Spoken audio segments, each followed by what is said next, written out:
I am going to invite Jake Trotter, member of the costume board, to begin the program.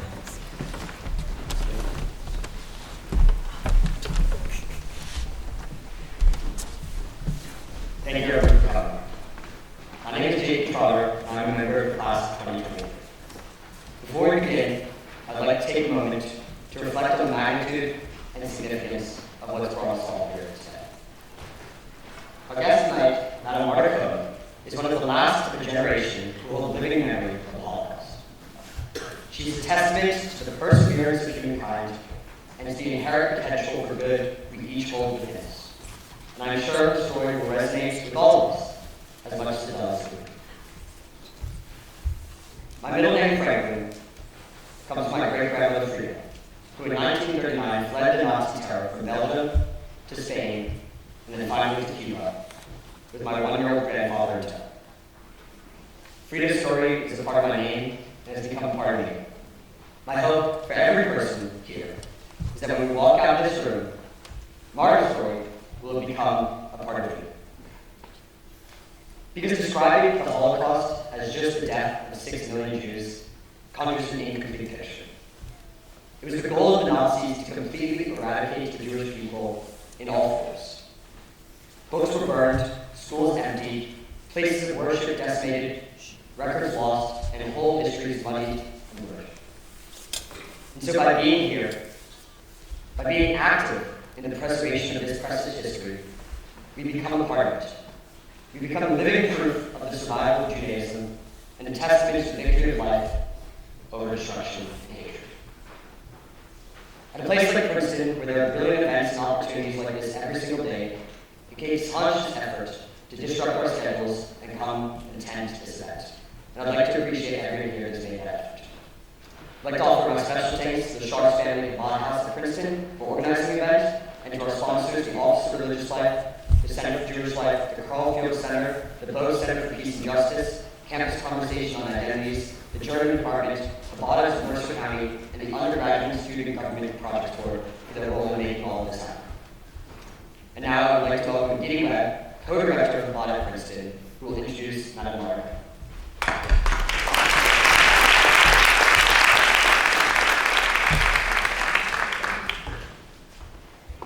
Thank you, Jake. Thank you, Ben, our discussion chairs. And thank you to all of the members of the Class Student Board, as well as the many others who have worked really hard to make tonight's event happen. 75 years ago, Auschwitz was liberated. Ever since, the world was wrestling with a question. How could such a tragedy have occurred? More importantly, how can we prevent it from happening again? The Talmud writes that the Bible informs us that God began the human race with only one person. It was God's design that the human race, all humans, everywhere and at all times, should know that each one of us descends from the same progenitor, created in the image of God. No human being could claim superior ancestral origin. In the Holocaust, this ideal was rejected. I have to say that when I was young, I didn't have the maturity to truly listen to the stories of my grandparents, both of whom were Holocaust survivors. Unfortunately, by the time I was interested, I had lost my opportunity. But you are here. You have taken time out of your schedules and your lives in order to prioritize this conversation. And you give me confidence in our future. So it is meaningful to me that Marthe Cohn is here to share her story with us and to teach us how to reclaim this ideal of caring about each other. At 99 years old, Marthe was born to a French-Jewish family and lived just across from the German border when Hitler rose to power.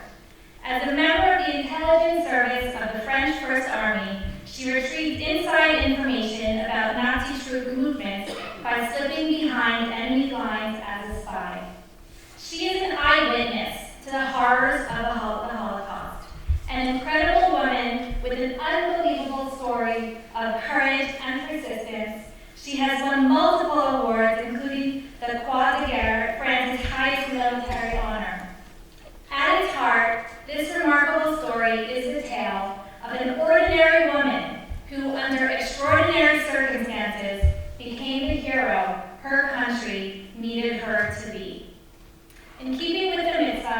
to rise as a measure of respect to honor our elders because they represent the wisdom which experience provides.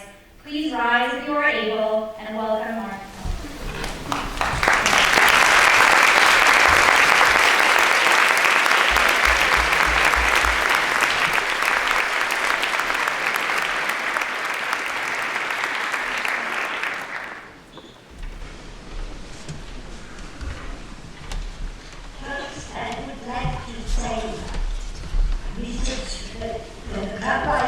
And Mrs. Webb for having invited me to this event. And I want to thank all of you who came so numerous to listen to my journey during World War II. We will first show you a DVD. In 2004, Mr. Richard Craig, the movie director of the Byzantine Center, the museum in Los Angeles where we live, came to my home and interviewed me for 5 hours. Yeah, so here is the DVD.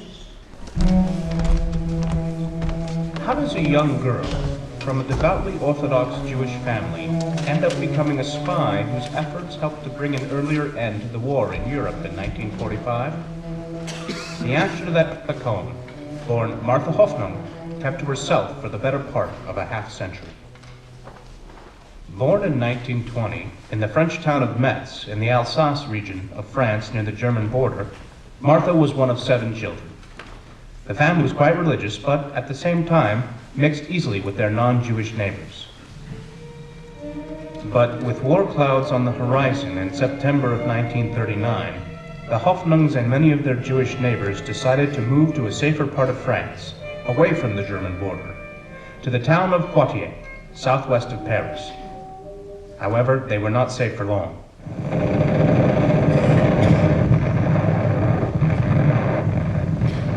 The Nazis invaded France, and with little resistance, the French government capitulated. Immediately, life began to change. We didn't know how bad it would be. We could not understand that, because even if we knew about Kristallnacht, it was in Germany, they did that to the Germans, they couldn't do that to the French people. For a while, in spite of the various restrictions placed on the Jews, the Hoffnungs were able to go about their daily business. Marthe started nursing school and became engaged to a young medical student. As the war progressed and resistance to the Nazis and their Vichy French collaborators became more widespread, the family began to take more chances. Marthe and her sisters hid Jews who did not have the proper papers, and her fiancé became actively involved in resistance activities. One day, French police arrested her sister Stephanie and then her father. When her father was released shortly thereafter, the family managed to escape using false papers that did not identify them as Jews. There was a plan to help Stephanie escape from the French jail she was being held at, but sadly, it failed. She was caught in the camp, and then later she was transferred to Drancy near Paris, and then to Pithiviers.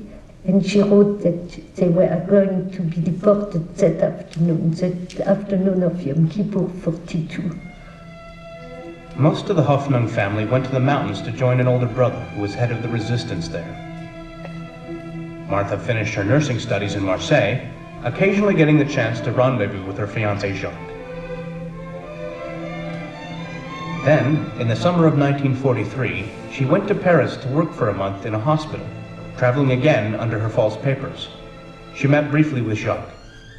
He was on the run for a resistance act that led to the murder of a Nazi collaborator. She begged him to stay in hiding with her.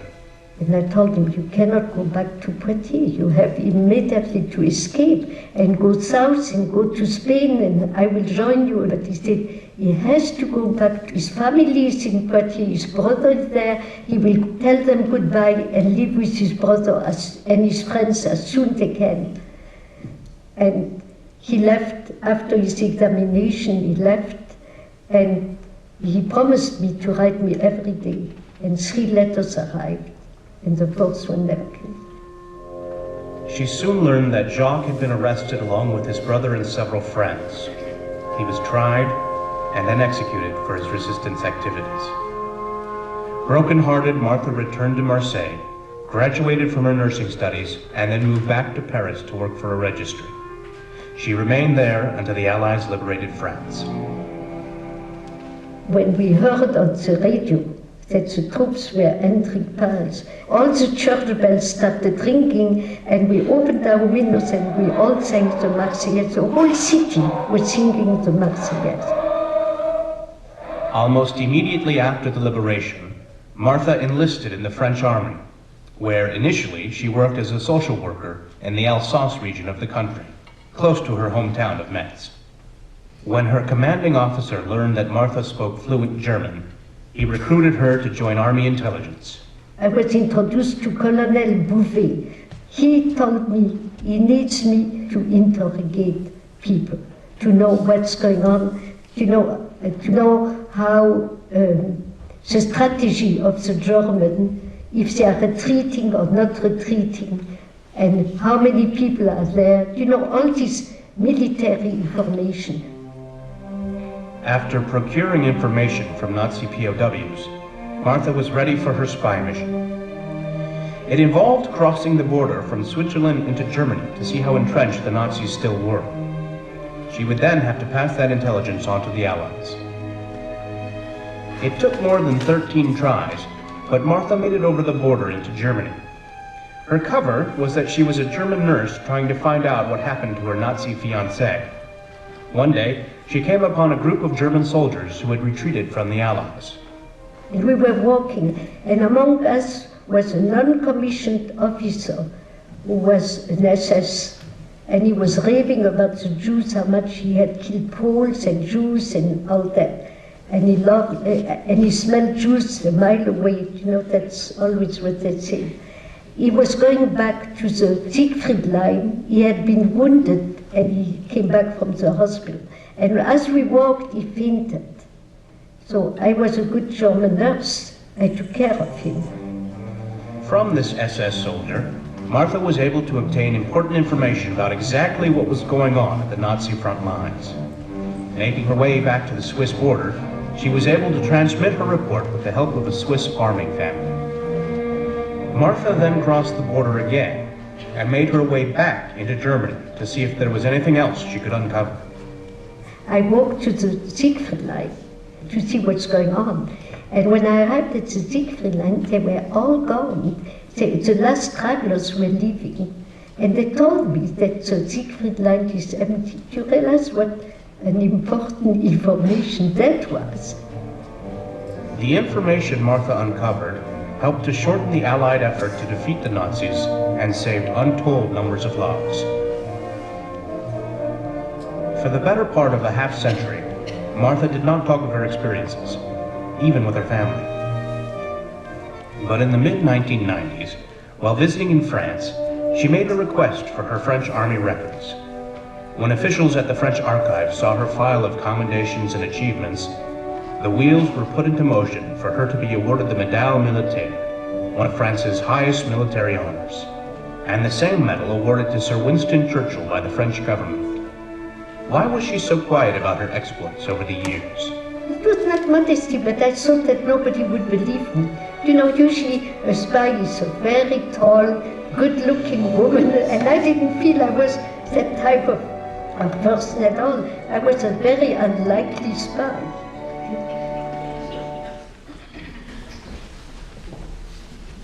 I have some comments to make about the DVD. Like usually, when the media interviews me, they never render things the way I tell them. And that has nothing to do with fake news. So, one error, they pretend that I was born in Alsace. To my knowledge, my home city of Metz, M-E-T-Z, is in Lorraine and not in Alsace. Alsace-Lorraine are two provinces, but they are very different provinces. And the most important difference is the language. In Alsace, they speak a German dialect, which is called Alsatian. In Lorraine, and mostly in the department of the Moselle, of which my hometown of Metz is the capital, we never spoke a German dialect. We spoke Hochdeutsch, the real German, the very elegant German. And I have to go into history now for a very brief time. But in the 1870, the Prussian army of Kaiser Wilhelm I and General Bismarck invaded France and went as far as the doors of Paris. They never entered Paris like in 1940, but they besieged Paris, and the Parisians were starving. The French government wants them to go back to Prussia as fast as they could. But Kaiser Wilhelm I demanded that the French give Prussia the department of the Moselle, of which Metz is the capital, as I told you, and all of Alsace. And the French gave it to the German. And from 1870 to November 11, 1918, the end of World War I, all of Alsace and the Department of the Moselle were annexed by the German, which meant it was part of Germany, and it was forbidden to speak French in this section of former French people. So when I was born in 1920, less than a year and a half after World War I was number 5. My parents had not yet the time to learn French, and they spoke a very high German. And I learned German from them. I spoke German as long as my parents lived. I talked to them in German, I wrote to them in German. Because in school I learned German too as a second language for 5 years, and I wrote and read German as fluently as French. To explain to you why I was able to do the work I did later for the First French Army.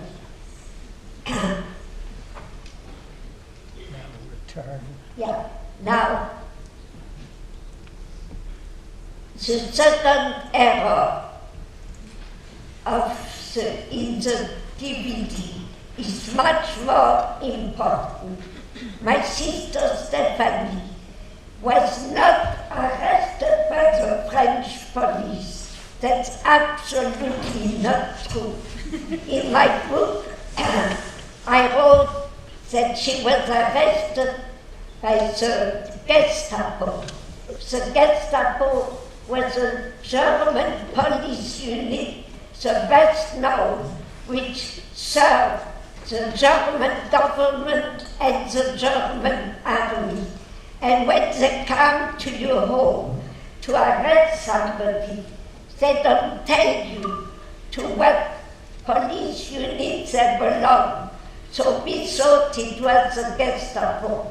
But years later, I did some research for Yad Vashem, the museum in Jerusalem, and I found out that my sister had been arrested by the SIPO, S-I-P-O, just initials of a very long German word. If you know German, you know that the German like to take a word, add a word, add a word, add a word, and make a very long word that you cannot find in any dictionary. And SIPO is as initials of such a very long word, which means security or Sicherheit in German.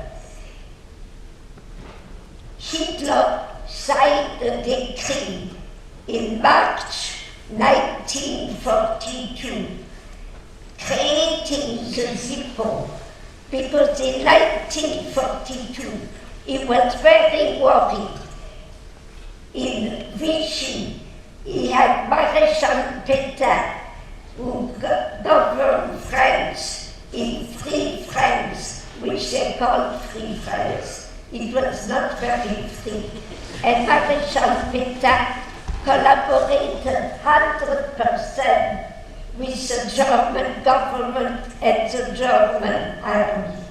Maréchal Pétain was not elected by the French people. We were a democracy, and all our presidents were always elected. But in 1940, when Maréchal Pétain took the power, there was such a chaos that he took the power without being elected. And like I just told you, he collaborated 100% with the German.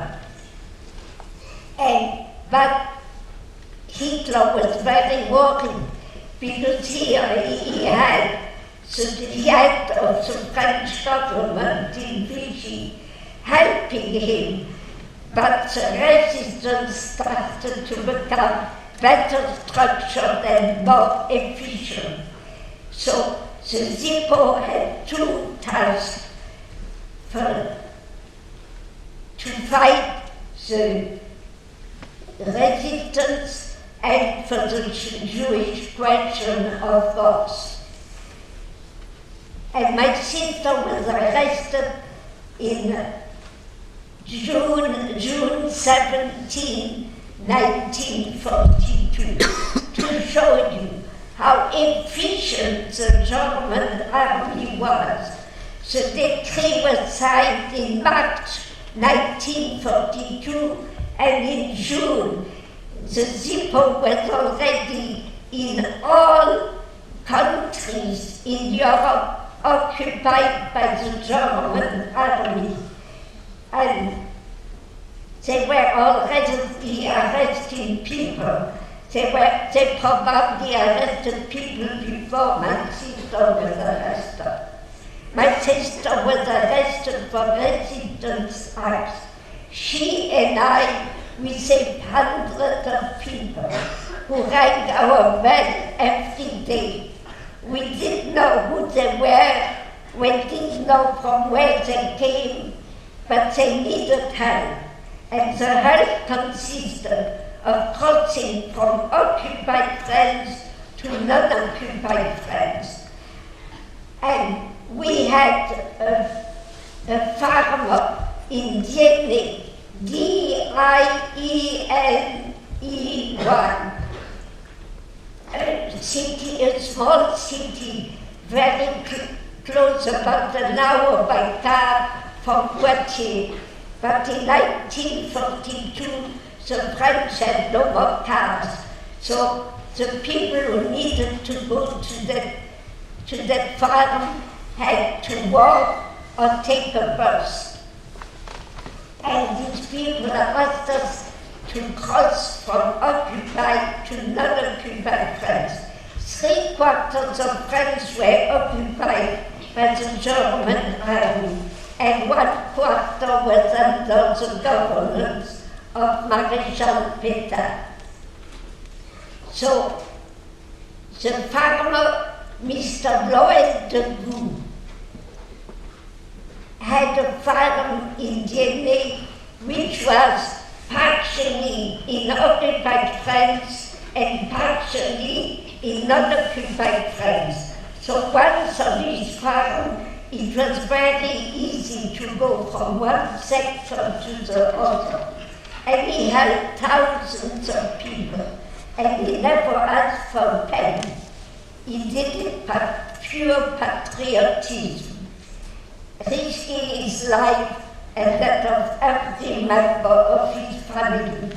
But he said American and English pilots who were shot down over occupied France and needed to leave occupied France as fast as possible because they didn't speak a word of French, and they would have been noticed by the German army, which was all over, and arrested, and God knows what would have happened to them. He saved a lot of Jews, and he saved all the pariahs that the German army would not tolerate. And we sent people to Mr. de Goux, and he helped them cross from occupied to non-occupied France. Many were Jewish, but there were all kinds of other pariahs who needed to leave the non-occupied France. So my sister made one big mistake when she wrote a letter to Mr. de Goux to send him the vouchers for cigarettes. A young man we had sent to his farm had forgotten in our house. If you had vouchers for cigarettes and you smoked, you needed the vouchers to buy cigarettes or tobacco. If you didn't smoke, you bartered it for food because food was already scarce all over. So my sister, when she sent that letter to Mr. de Goux, made the mistake of signing it with her real name, which we never did. Why she did it, we never knew. It was too late. It was no use to discuss that issue with her. So the Zippo came to the house and arrested her, and they took her to their offices and questioned her. She refused to answer any questions because anything she would have said would have been a denunciation of Mr. de Goux. So they came back to the house about 2 hours later and arrested my father to put pressure on my sister to give them the information they requested. But even in the presence of my father, they scared that he would be kept too. She refused to give any information. So my sister was kept, but my father was released because in June 1942, the Germans had not yet started to arrest French Jews. They had arrested only foreign Jews who were all in a camp on the fringes of the city of Poitiers. The camp was called the Camp of the Round of Limoges. Limoges is a city south of Poitiers. It's another city. So you can find the camp of the Round of Limoges in Google if you are interested. So in the camp, my sister, who was a medical student, started to give medical care to the children in the camp, which until then had received no medical care whatsoever. And she had very poor tools, but it was better than nothing.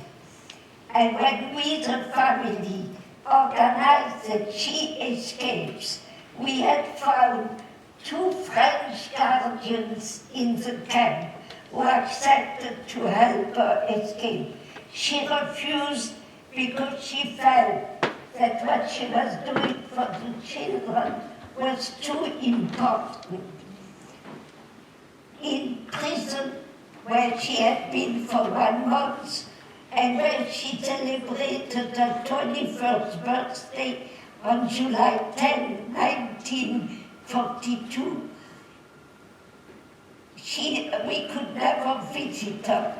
But in the camp, 1 person could go 1 time, once a week. So, 1 week I went to see her. And I told her, I reminded her that her mother needed her as much as the children. And she answered me, don't you realize that if I escape, you are all going to be arrested? I had never thought about that. So on my way back home, I had a very long walk. I decided that all the people of my family who were still in Paris, certain had left. My 2 brothers were now in non-occupied France because we were very naive at the time. We believed that only young Jewish men were in danger. We learned later that that was not true. And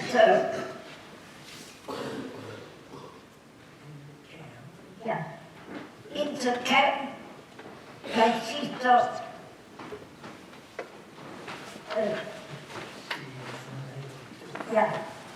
my sister was unable to escape.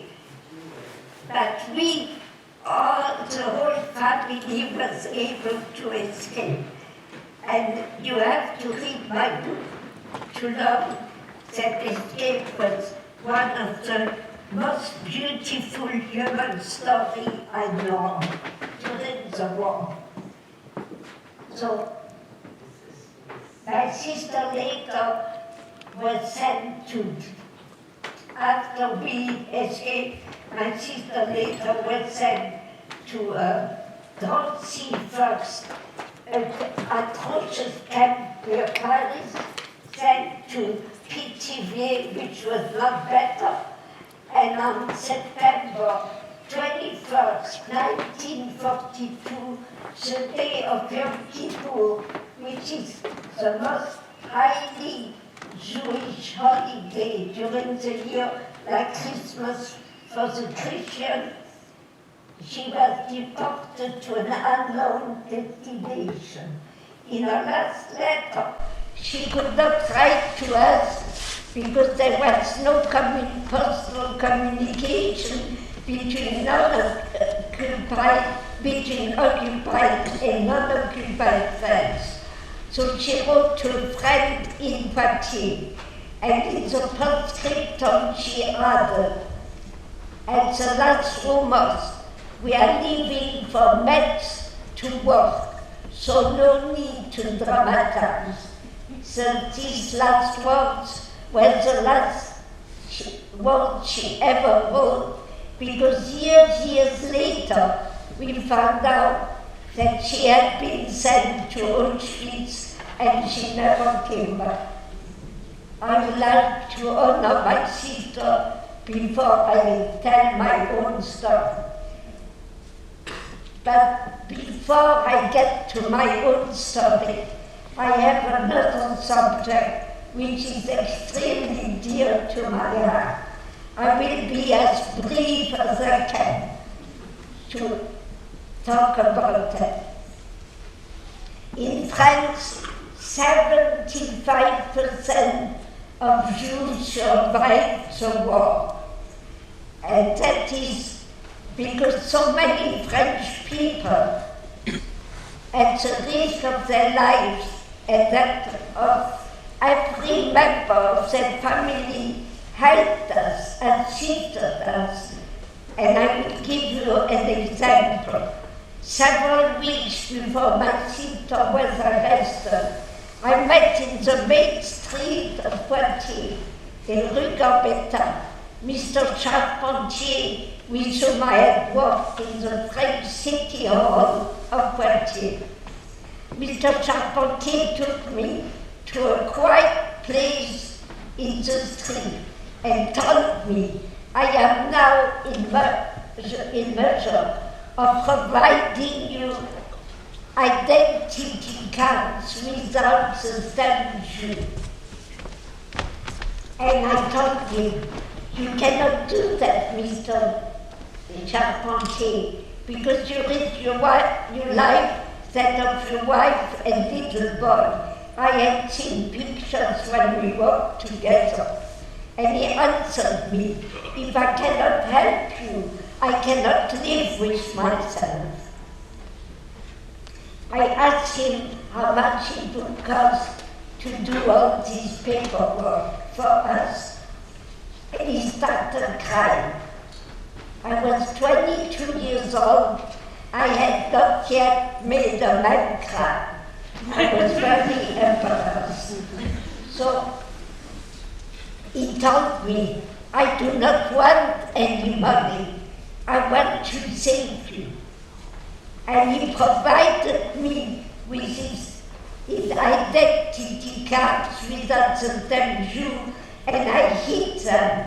I never told even my parents about it, because I had already understood that less people know, safer it was.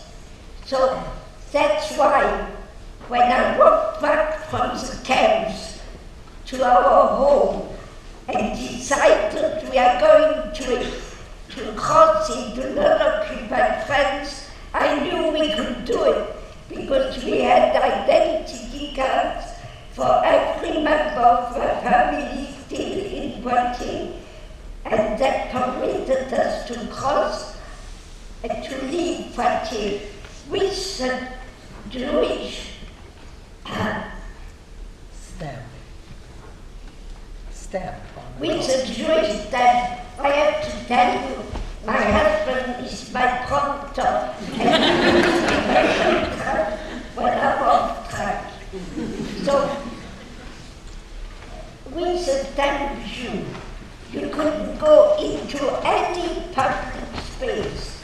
You couldn't go to a train station, you couldn't go to a post office, you couldn't go to any store, even the food stores. The German had decreed that we can go to the food store only after 4:30, and we had only 1 hour to do all our shopping. You have to remember that at that time there were no supermarkets. There were only mop and pop shops, and each shop sold only 2 or 3 items. So you had to go from shop to shop to shop to buy all the things you needed for feeding your family. But every owner of the shop, because all the shop belonged to people and to the family, all these people told us, do not worry, come at 4:30, and we will prepare what you need for your family, and you can pay and leave immediately, and go from shop to shop and buy all the things you need. And as long as we were in Poitiers, we were never deprived of anything. So, And that was done at the risk. well, That was done at the risk of their life. yeah, and that was done, don't forget it, at the risk of their life and of every member of their family. So, and they did it. So, You completed 1 yeah, year nursing. I was 1 year in nursing in school, in the French Red Cross School in Poitiers, in the university hospital. And the director of the hospital told me that he absolutely refused that I wear the yellow star with the inscription Jew in black in the hospital. So when the German Zippo Gestapo came to arrest patients, because there were many patients who came from the camp at the near Poitiers, from the camp I talked to you before. And to arrest them even in their nightgowns without clothes, and took them. The nuns would hide me in a small office. The Germans did not, because they would have recognized me and noticed that I didn't wear the yellow star, so I would have been immediately arrested. And the nuns risked their lives doing that. To show you how much help we had, 75% of Jews survived in France. There is only one other country in Europe occupied by the Germans where more Jews survived. That was in Denmark. But in Denmark, which is a very small and flat country, they couldn't have hidden the Jews. So they took the fishermen, the Danish fishermen took them by boat to Sweden, which was a neutral country where they all survived. So 95% of Jews in Denmark survived the war. In France, it was very different. I told you 75% of Jews survived, which is the second highest number in Europe during the occupation. And we have beaches, we have rural places, and French people hid in certain cities and small towns. A Jew, at least one Jew per family. And the mayors of these places wrote false papers for the kids so they can go to school and they learn. They were educated during the war. And if there is any person was hidden in France during that time, please get up. Because many times they come to me later and told me their story, but I don't think there is anybody here to Go to your story as a yeah. Okay. So now we were in non-occupied France, and I wanted to continue my studies of nursing. I had gone to Montpellier, where there is a very good French Red Cross School of Nursing, but the directress refused to take me because I was Jewish. But in Marseille, where I went after that, where I lived then, I decided to go to see Mrs. Keller, who was an Alsatian, and she was the regional director of the French Red Cross. And I heard that she was very accessible.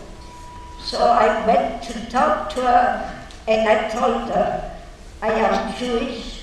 I did 1 year in Poitiers in a Red Cross school, and I would like to become a nurse. I would like to go back to school for another year. And she took my hand and she said, I don't see why you couldn't do that. She went to the phone and called the Red Cross school in Marseille and talked to the person she was talking to. I am sending you Miss Hoffnung, that's my maiden name, who wants to continue her studies. She did a year in Poitiers. She's Jewish. And I want you to accept her and not make her life miserable. So I went there, and in the office was the directrice of the school and a deputy. They had very long faces, and they told me immediately, we cannot take you because you are Jewish, we do not want you in our school. Without any discussion, and they told me to do not return to see Mrs. Keller. So I left without any discussion, and I went to see Mrs. Keller.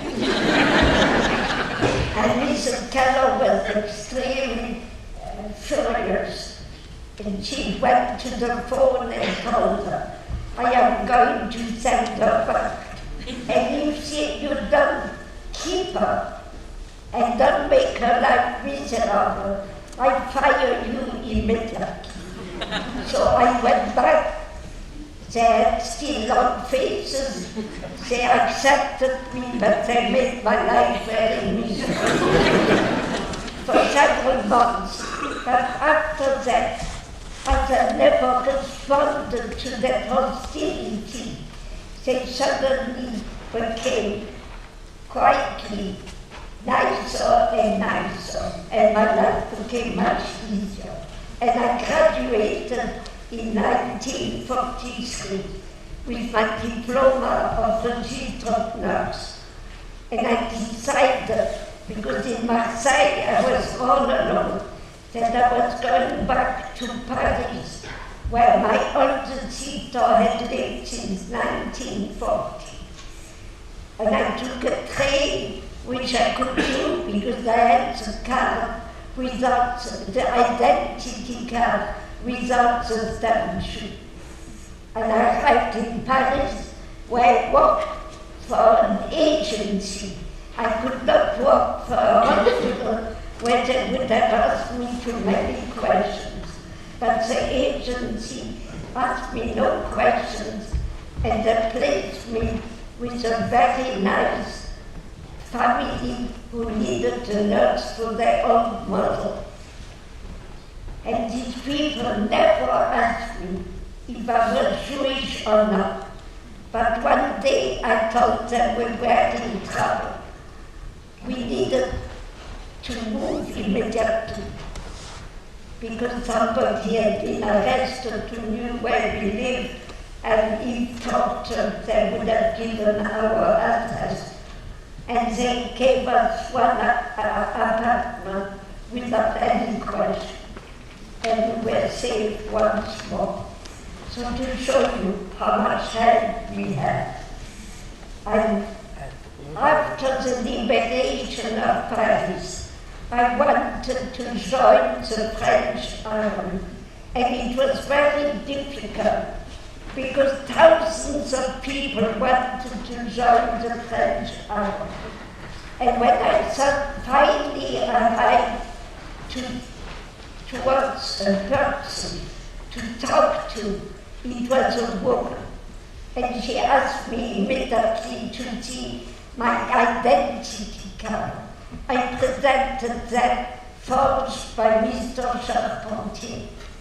And she looked at it And she told me immediately, but that's a false card. The army cannot accept you. And she must have worked for the underground or resistance in false papers, because nobody else had ever questioned the validity of my card. So she asked me secondly for my birth certificate. Paris was liberated in August 1944, but my hometown of Metz was liberated only in November 1944, so I could not provide a birth certificate. And some point, like everybody who wanted to join the army, I had to prove that I had not collaborated with the German army. How do you prove something you haven't done? It's impossible. So I couldn't prove it. So I was able only to join the army much later. After Poitiers was liberated, I took the first train which functioned again between Paris and Poitiers. I went to see the mother of my fiancé you saw in the DVD. She was all alone at home and very ill.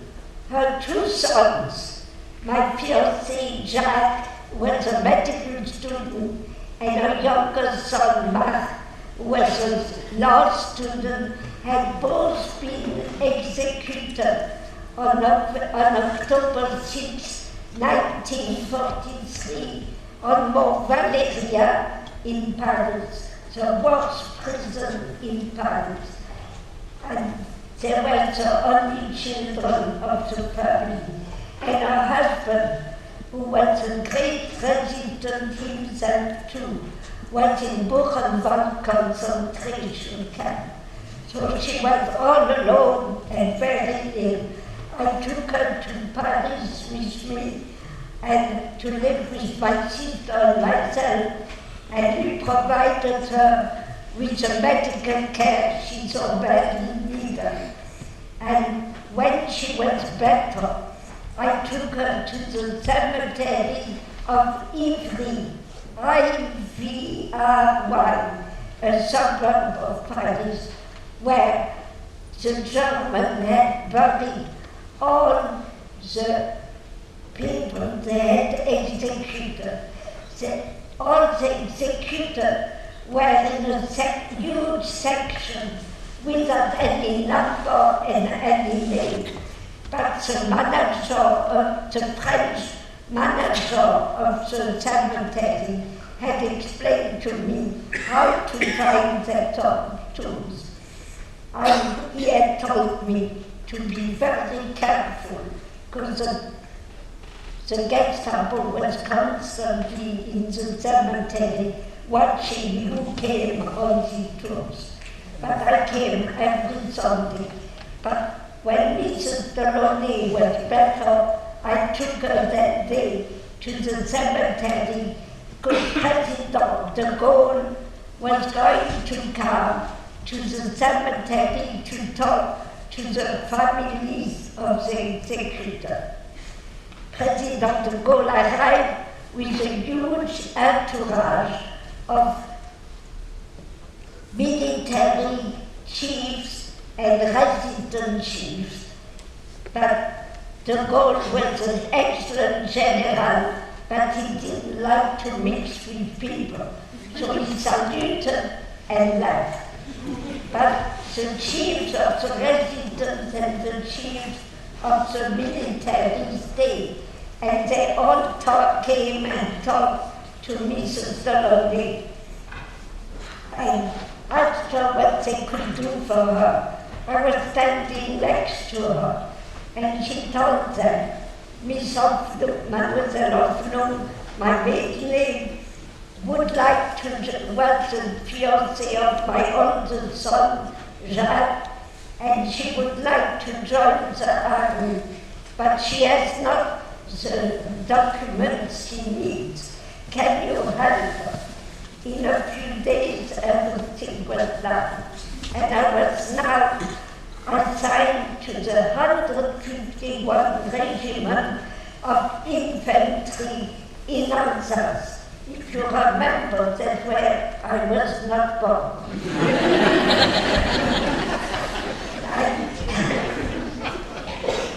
And the front was in Alsace. And our first French army, which was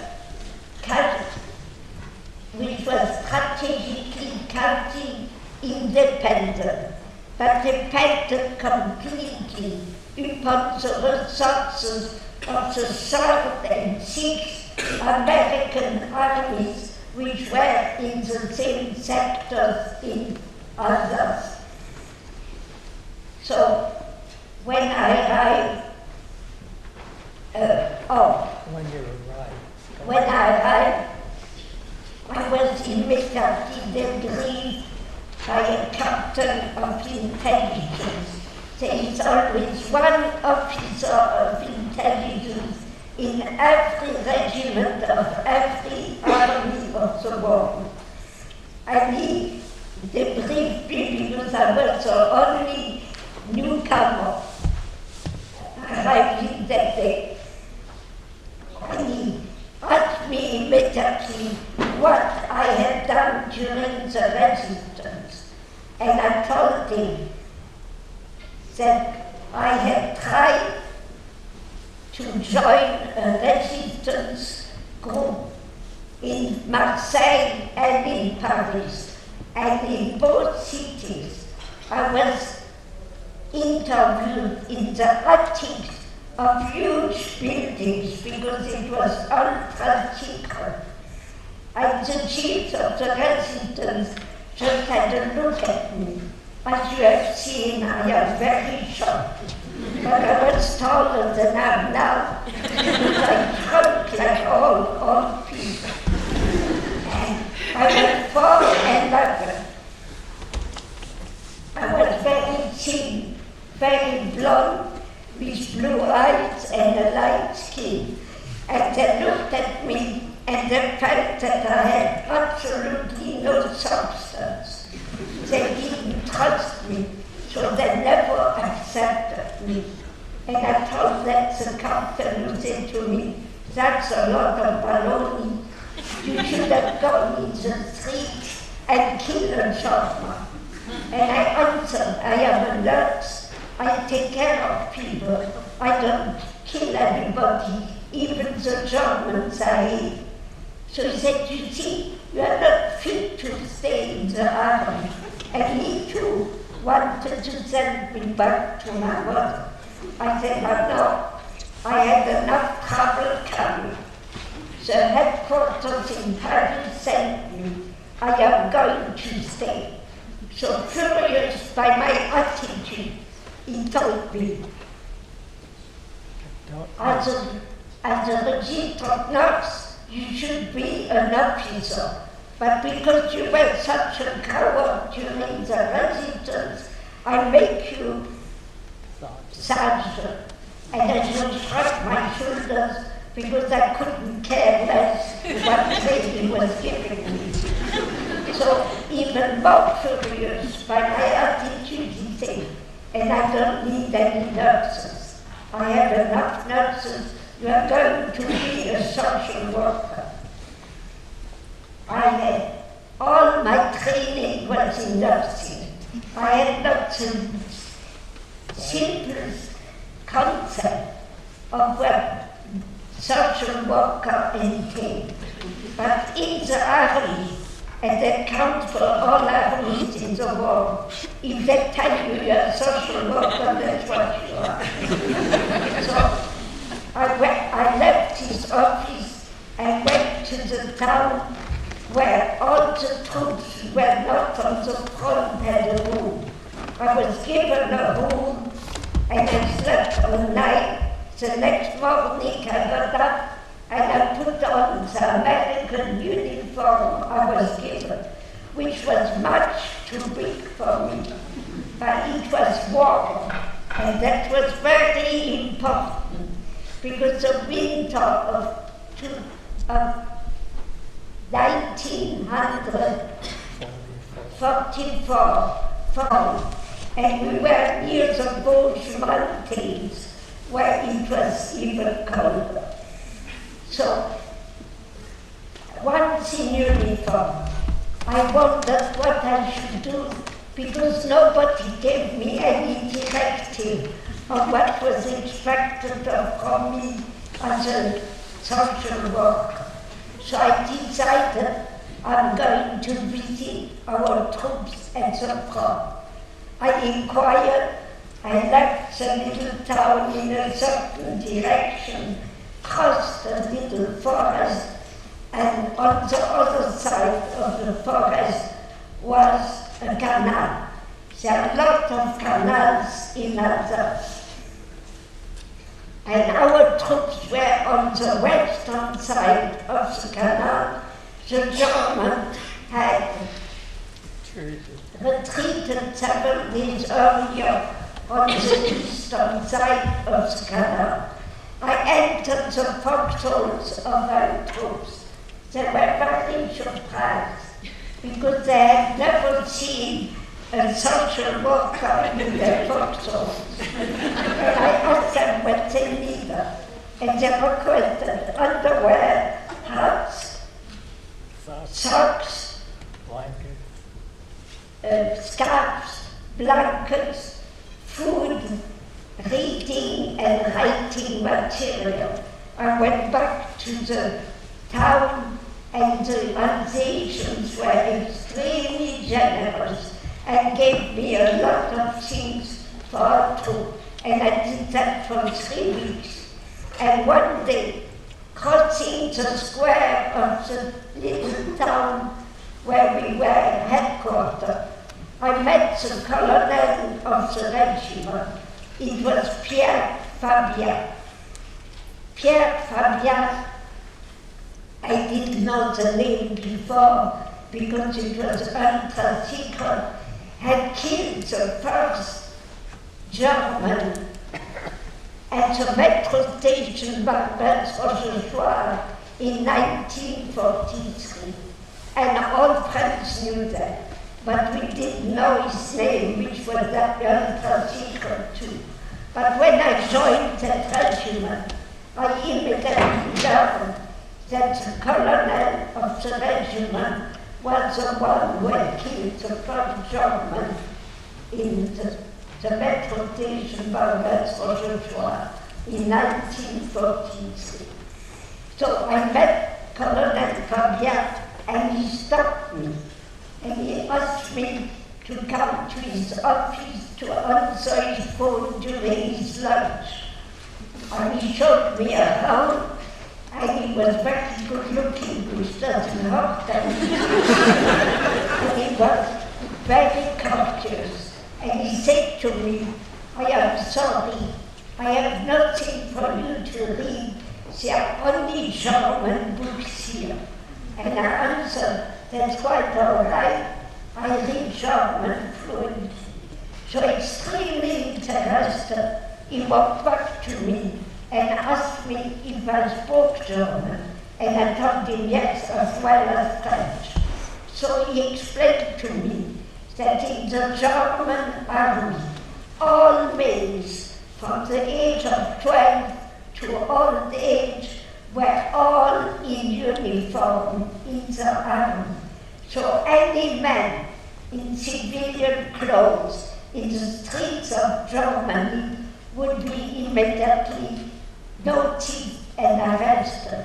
That's why they needed women.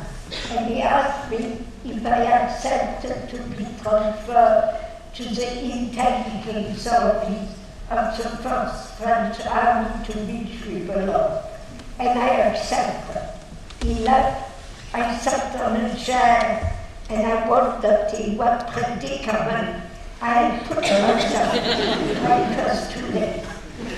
2-3 days later, 2 officers of the intelligence service came and picked me up and took me to Mulhouse, a city, another city in Alsace, and later we were in Colmar, another city in Alsace, where I underwent an extremely intensive training for what I was going to do.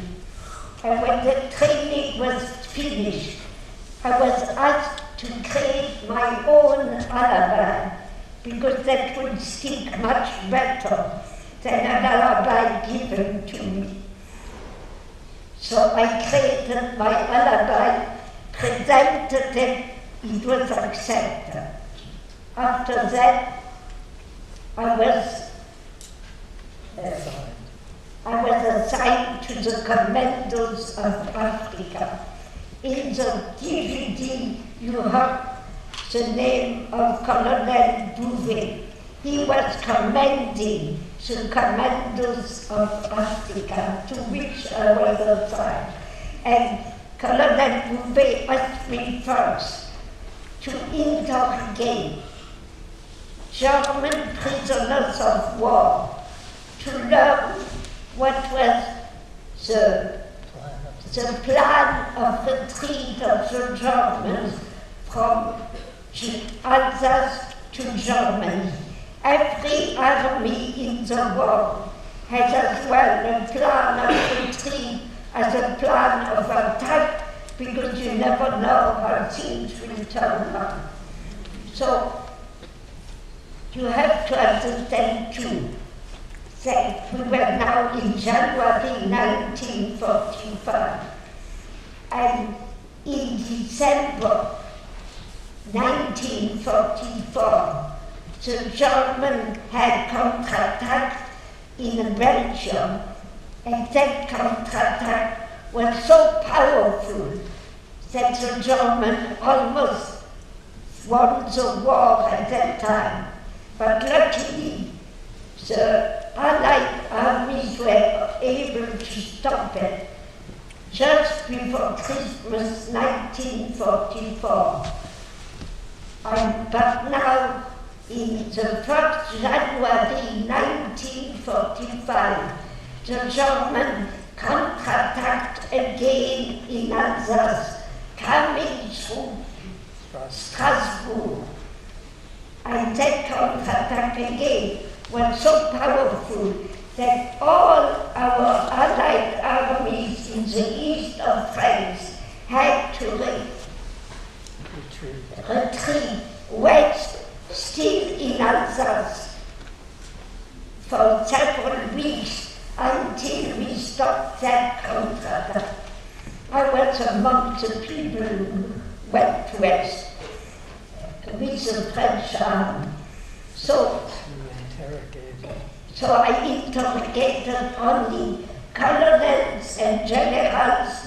The subaltern would have known anything about the plan of retreat. And I was able, and I never tortured anyone. I followed the conventions, treaties.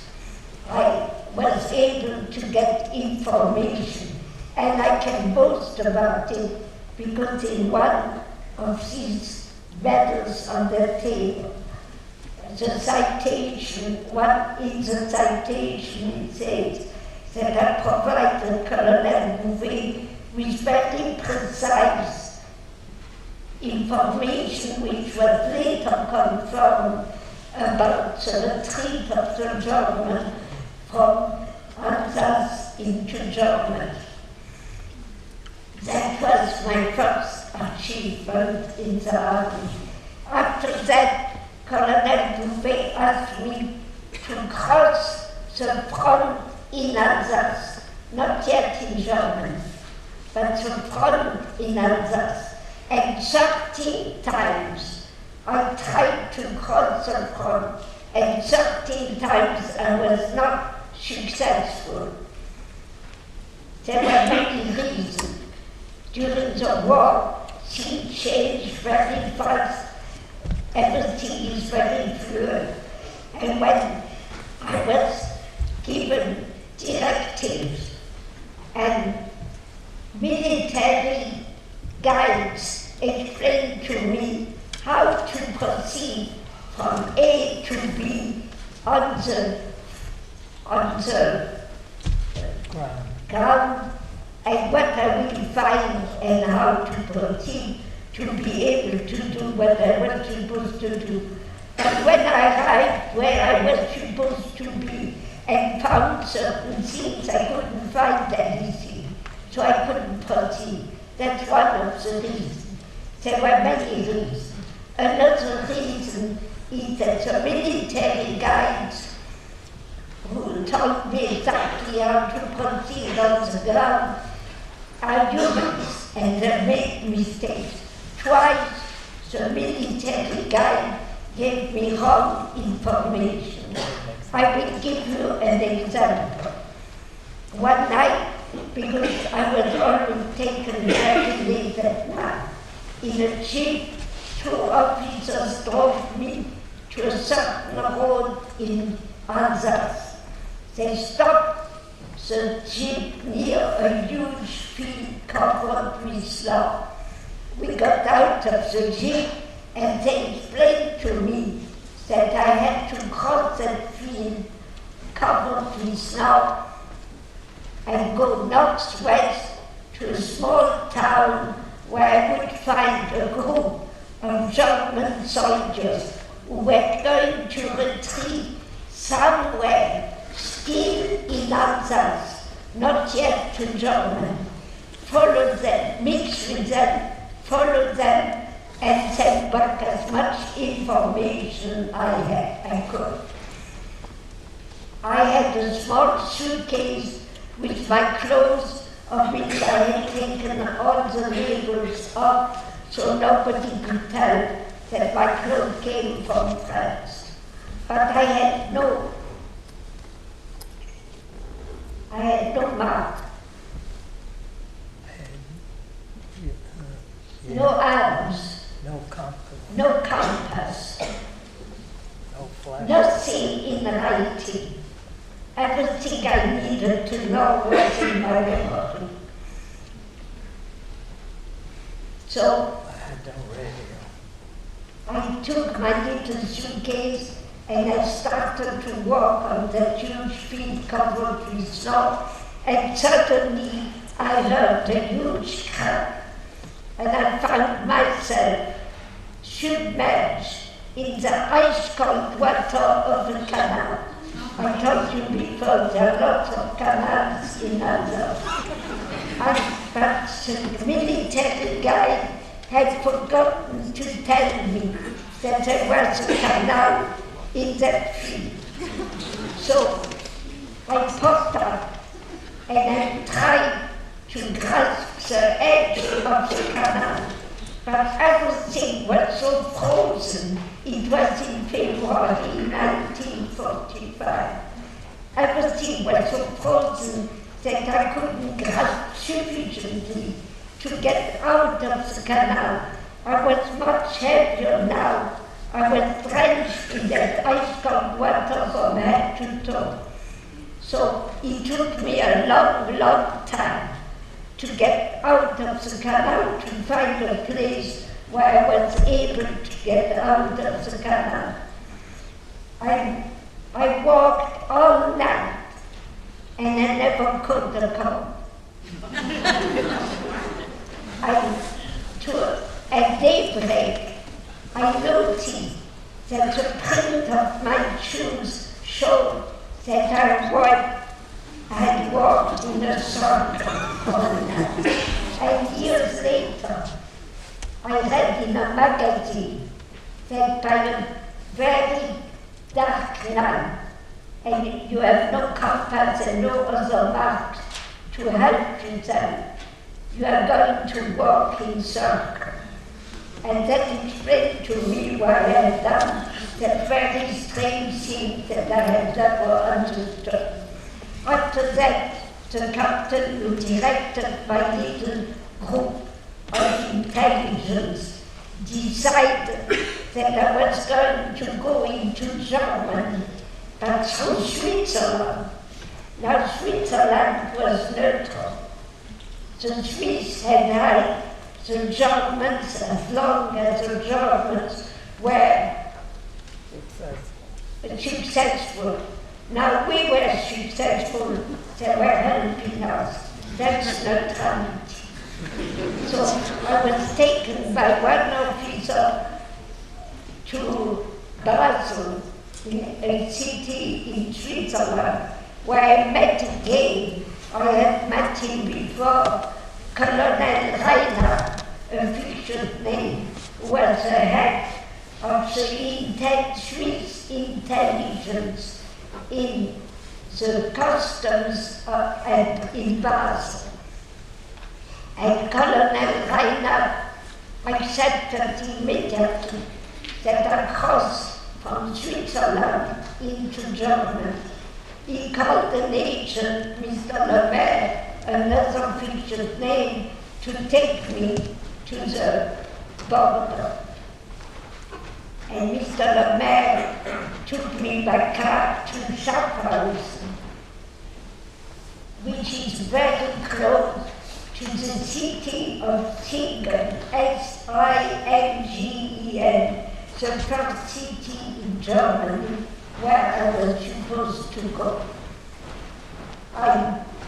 We left by car and we drove to Schaffhausen, where Mr. Lemaire stopped the car near a small forest. We crossed the forest by foot, and on the other side of the forest, he showed me a huge field.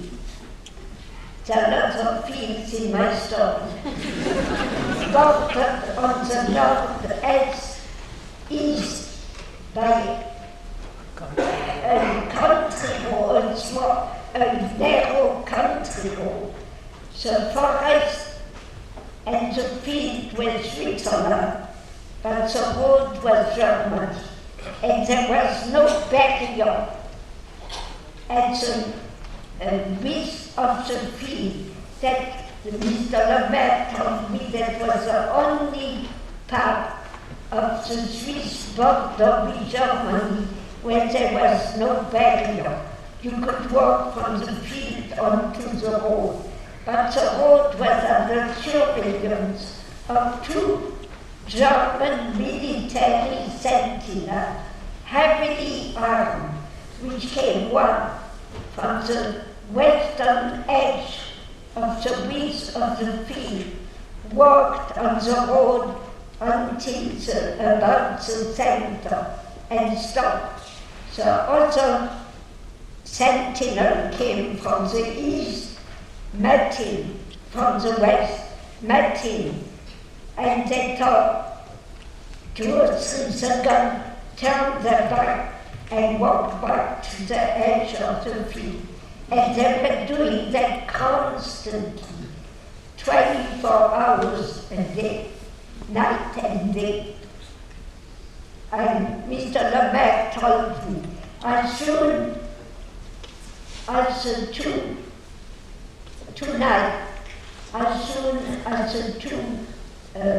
sentinels separate and turn their back to you, walking to the edges of the field, you crawl on the field and hide behind the bushes near the road where they stop. And when they come back and separate again and turn their back to you, you walk on the road, you walk towards Germany, towards the east, towards the right. Very well. We stayed all afternoon in that forest, Mr. Lemaire and I. I was 24 years old. He was a middle-aged man. He talked to me about his wife and children and a lot of other things.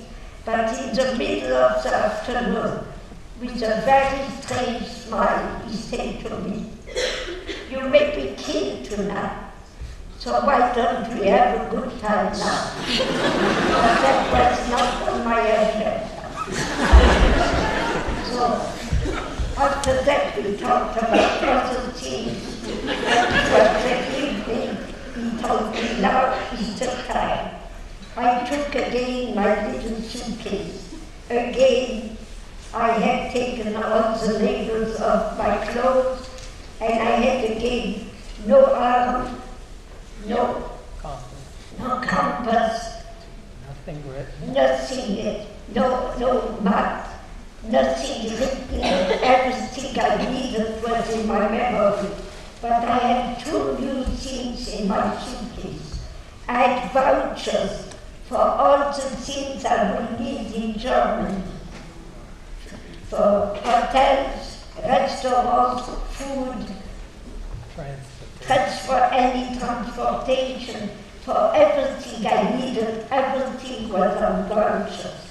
But And had the problem was that nobody in my intelligence service knew how to proceed with these vouchers, because they were given to me the day before I left. One day, I had no time to think about all that. I was too busy with too many things. And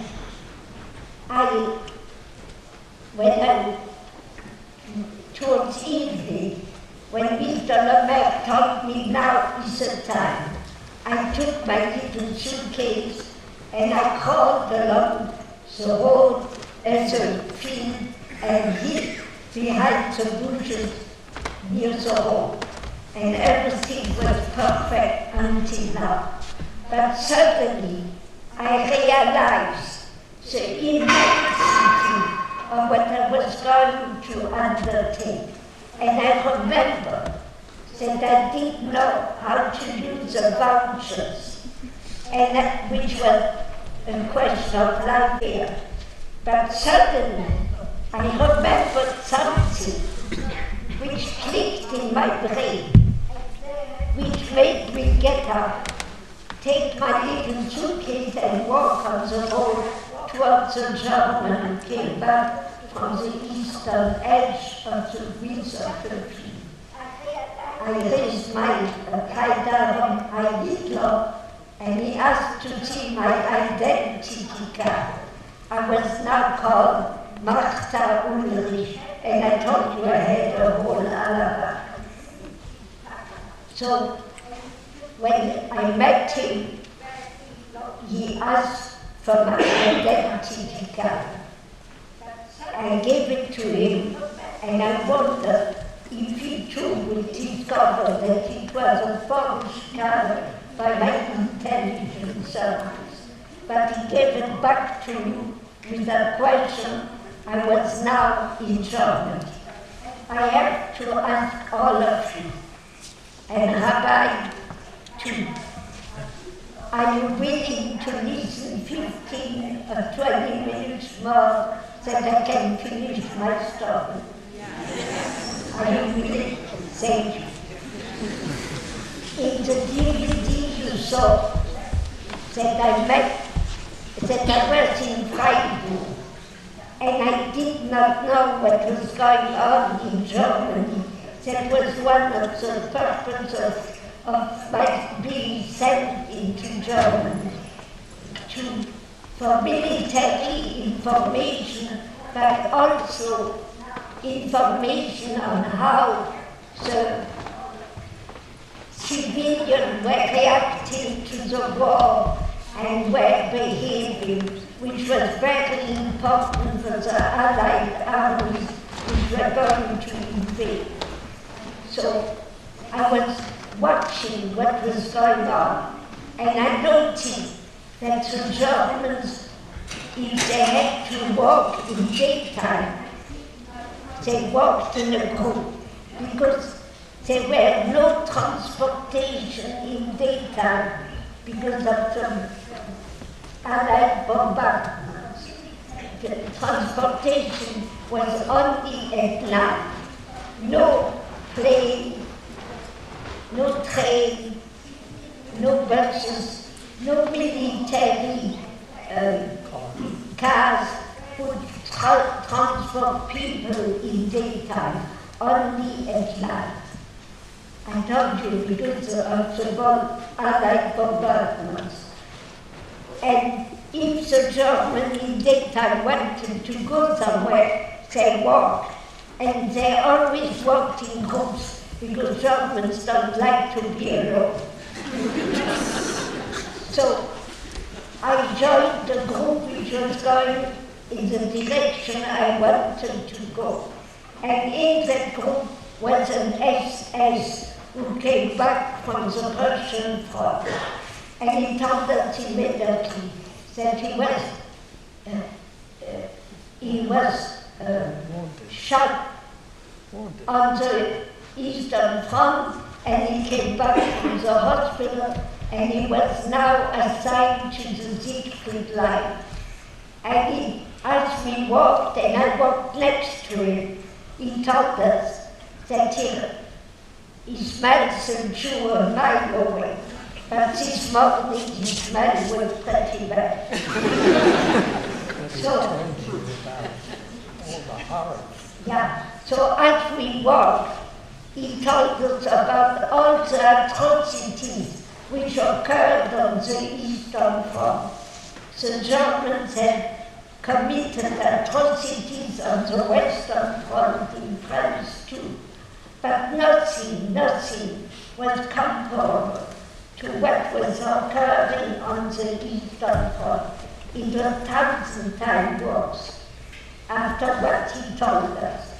So I had to smile, if not I would have been arrested. But all the Germans were very happy to hear that, and they provoked him to give them more details, and they were slapping their thighs and saying, "Ah, Mensch," which is like "oh boy" in English. So as we walked, and it was a little warm, and we walked at a good pace, suddenly that soldier, that non-commissioned officer, fainted. I was a good German nurse, I took care of him. When he regained consciousness, he was so grateful that he invited me to come and visit him at the Siegfried line, and he gave me his phone number. For 3 weeks I had other things to do. But 3 weeks later I came back to Freiburg, and I heard on the German radio that the Allied armies were very close and were going to invade Freiburg very soon. So I decided to go to the Siegfried line to see my friends SS. And I walked there. I walked everywhere in Germany. I walked an enormous amount.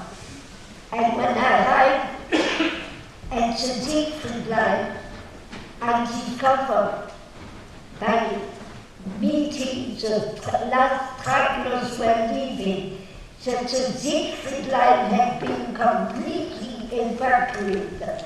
The last travelers were telling me that, whereas for the intelligence service, you have to have 3 confirmations of a fact to be accepted.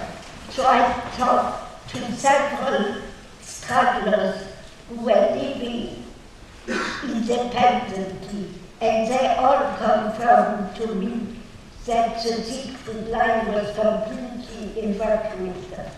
So, knowing it was true, I understood right away that if our Allied armies had not to fight against the Siegfried line, which was an atrocious project, they could much faster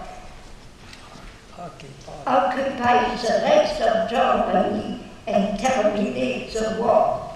So I walked back to Freiburg as fast as I could. And when I arrived in Freiburg, the Germans living there were all locked in their homes because they all heard on the radio that the Allied armies were invading. And it's very frightening. I was in Poitiers when the Germans invaded Poitiers, and I can tell it's extremely frightening to be invaded by a foreign army. So I went to the main artery. I was all alone in the center of Freiburg, and I waited, and the first tank approached and rode towards me. How was I going to explain to the people in the tank that I was a friend and not an enemy? I had no document, nothing to prove who I was.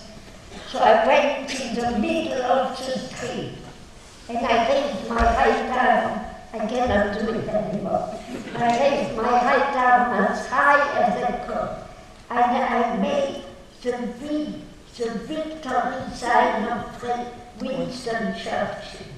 We knew all in Europe that Winston Churchill was seldom photographed without making the V sign, the victory sign with his two fingers. And as I am extremely lucky, the tank did not kill me, but stopped. And I asked the officer in charge to come down and talk to me, and he came. I was very assertive, I must say. And he came down, and I told him that I had extremely important information and to take me immediately to headquarters.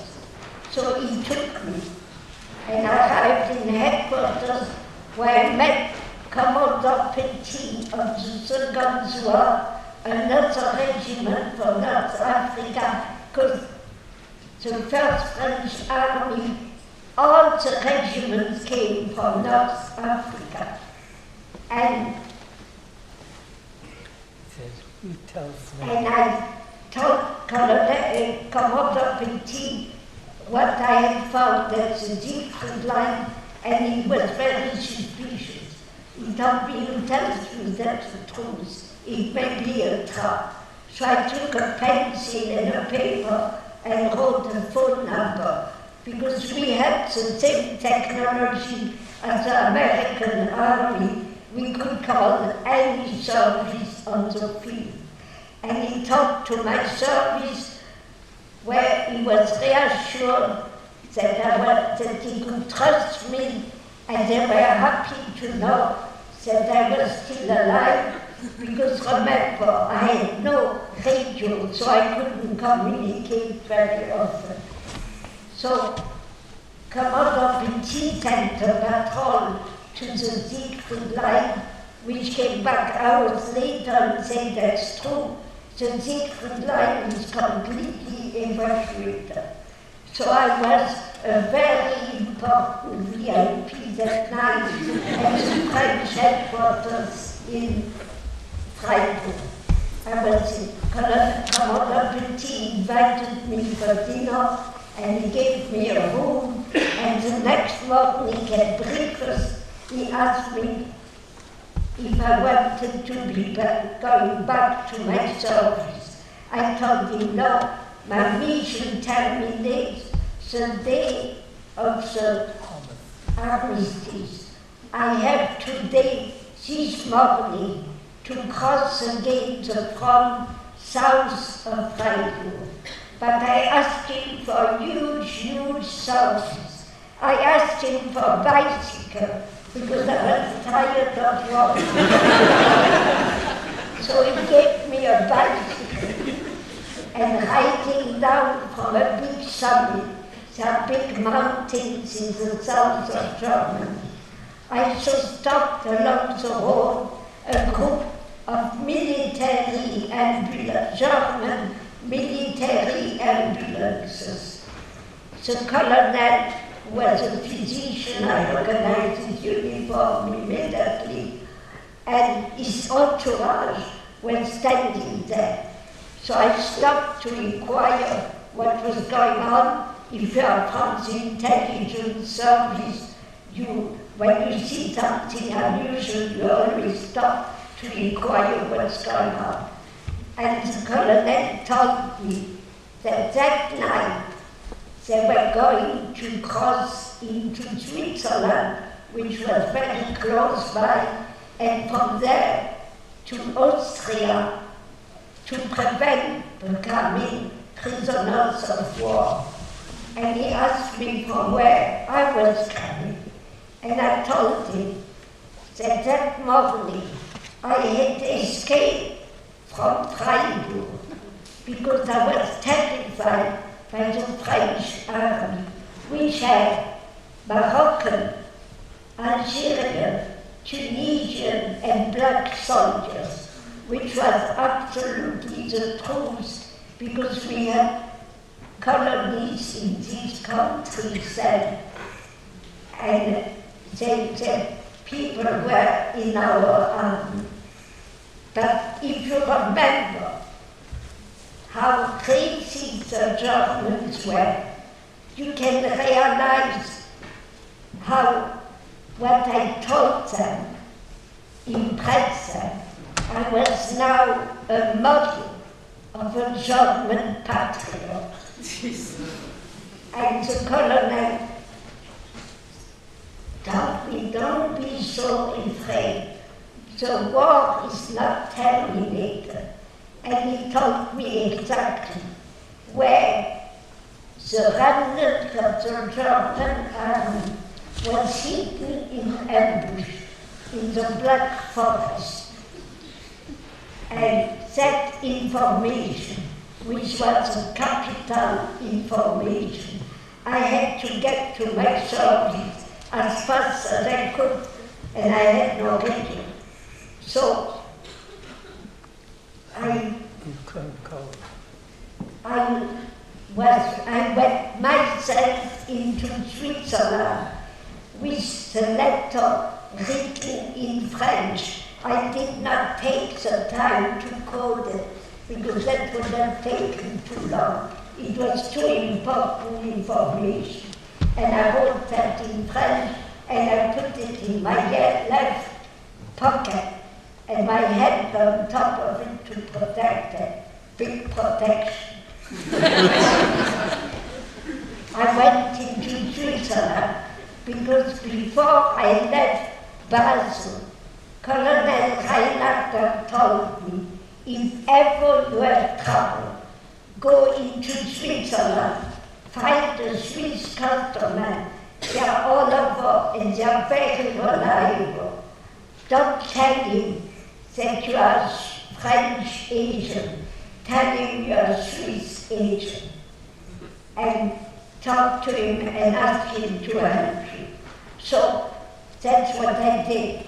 I crawled into Switzerland under barbed wires, and I was able to find, after many adventures, you have to read my book if you want to know about them.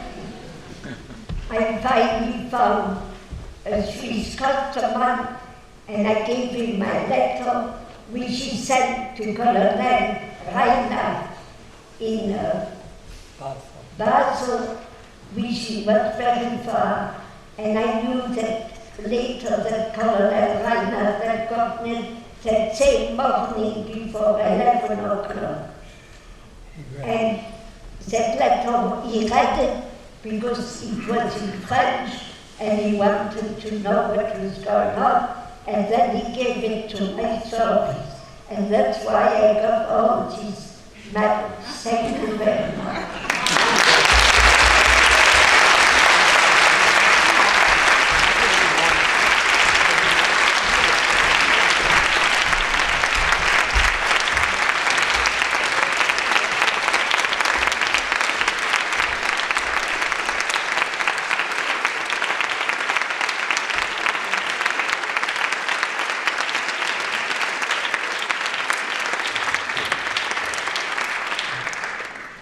Thank you so much for sharing your story. If you'd like to stick around for a Q&A session, we'll give time for a couple of anyone something they'd like to ask.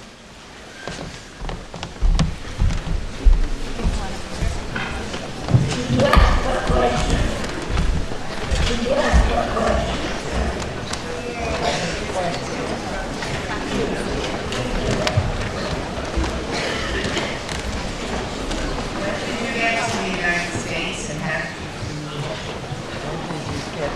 did you arrive in the United States and how did you meet? Oh, I came to the United States in 1950. How did you Is that meet? what you asked? What's that?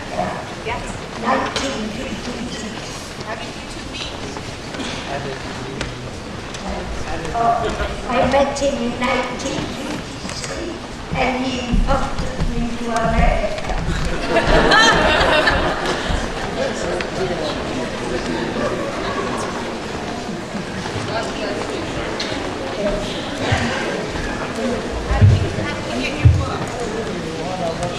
If you want to get the book, you can find it on Amazon, or you can email us and we will send you a link.